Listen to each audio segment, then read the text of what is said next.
And then my doctor had described medication for the depression I was having. But I remember one day I was walking down in my local town. I'm walking down the street, and back then there weren't very many immigrants or refugees around at that time in Ireland. This is going back, God, 40 years ago. It would be 40 years ago. I'm walking down the road going to work, and there's a woman on the side of the road holding a newborn baby, begging for money. And there's very few immigrants or refugees around.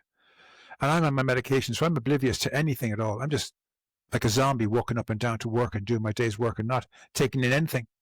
And as I'm walking along, there's a kind of a stop in the traffic, in the pedestrian traffic, and I can't move. And she grabs me by the trouser leg, and she pulls at my trouser leg saying, "Please help me." And I shake her hand off my leg and I walk on. No concern at all. I go to work, finish my day's work, I go home. That night the medication wears off. I felt such shame and self-loathing that I hadn't got an ounce of empathy for a woman with her baby on the side of the road. If that was my mother or my sister with a baby, I'd be horrified. And yet in that moment under the medication, I had no empathy for another human soul. And I felt so disgusted and ashamed of it. I went to my doctor the next day and said, I want to get off this medication. I felt I was losing my ability to be a human. And he said, no, he said, you can't go off it. And so I went through 10 days of cold sweats, all that kind of stuff.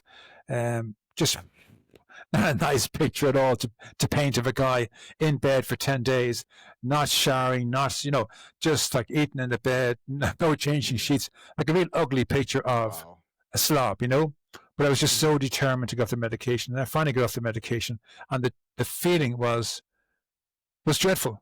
To deal with all my feelings and all my shame and self-loathing.